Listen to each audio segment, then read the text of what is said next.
Shalom, selamat pagi, salam sejahtera bagi kita semua. Tema renungan kita pada pagi hari ini berjudul Keluarga yang Bertuhankan Yesus.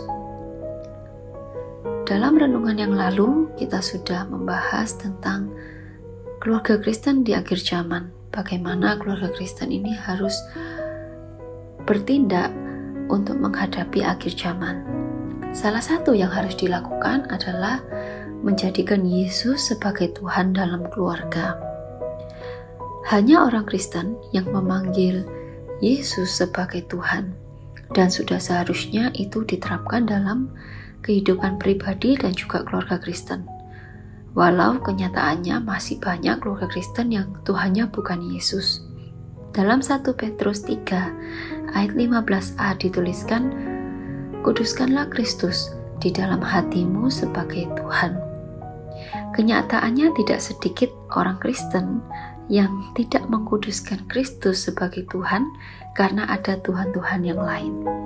Ini merupakan tantangan keluarga Kristen di akhir zaman, di mana kesulitan akan melanda dunia. Dalam Alkitab juga sudah dituliskan bahwa di akhir zaman ini manusia akan lebih mencintai dirinya sendiri, tidak mempedulikan agama, lebih menuruti hawa nafsu dan lain sebagainya. Mari kita lihat apa saja Tuhan-Tuhan yang lain ini. Yang pertama adalah mamon atau harta. Dalam Matius 6 ayat 24 dituliskan, seseorang tidak dapat mengabdi kepada dua tuhan. Ia akan membenci yang seorang dan mengasihi yang lain, atau ia akan setia kepada yang seorang dan tidak mengindahkan yang lain. Kamu tidak dapat mengabdi kepada Allah dan kepada mamon. Alkitab mengajarkan bahwa harta dan kekayaan adalah berkat dari Allah, tetapi harta dan kekayaan itu tidak boleh menjadi Tuhan kita. Artinya, janganlah kita ini menjadi hamba uang. Lalu yang kedua adalah yang bisa menjadi Tuhan yang lain adalah perut. Di sini berbicara tentang memprioritaskan atau mendewakan kenikmatan fisik. Ini berbicara tentang orang-orang yang hidupnya itu berpusat pada kesenangan duniawi dan mengabaikan hal-hal rohani, di mana mereka ini lebih memikirkan tentang perkara duniawi, tentang pemenuhan nafsu makan, tentang seks, dan kesenangan fisik, di mana itu semua menjadi prioritas utama mereka. Lalu yang ketiga, yang bisa menjadi Tuhan-Tuhan yang lain adalah diri sendiri.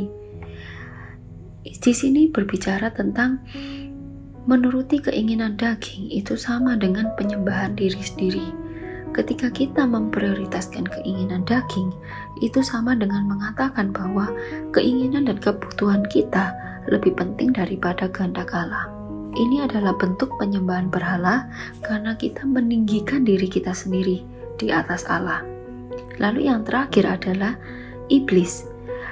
Memang sepertinya hampir tidak ada keluarga Kristen yang secara terang-terangan menjadikan iblis ini sebagai Tuhan.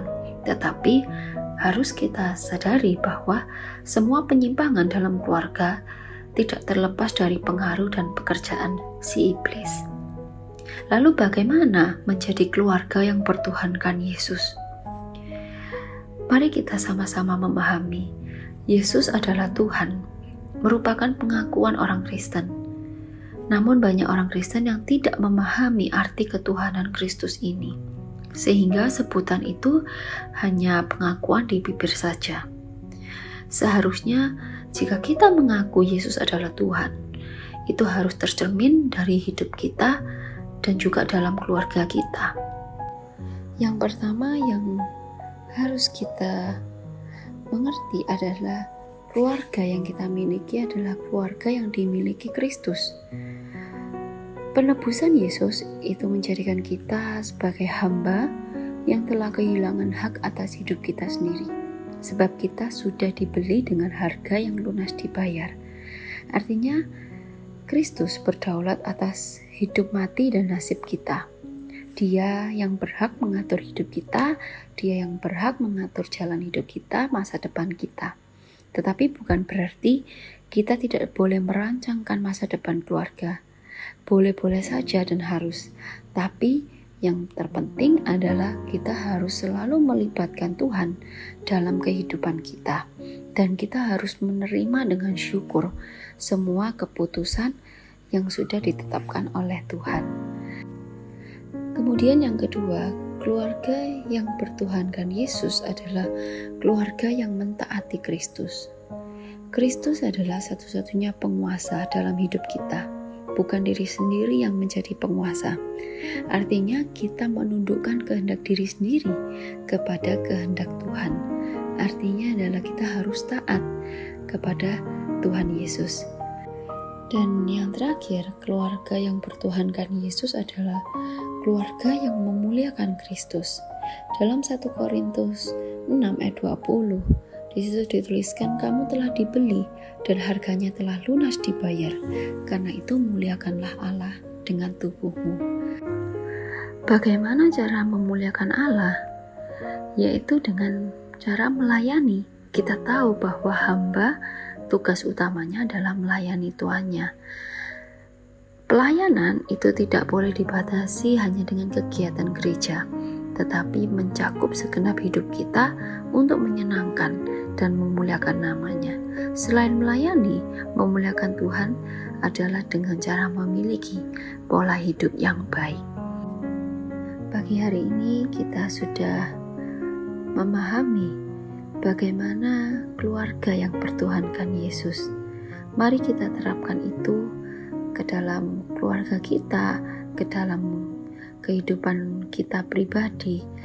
Biarlah keluarga kita ini menjadi keluarga yang bertuhankan Yesus, menjadi keluarga yang mentaati Yesus, dan menjadi keluarga yang memuliakan Yesus. Amin. Tuhan Yesus memberkati.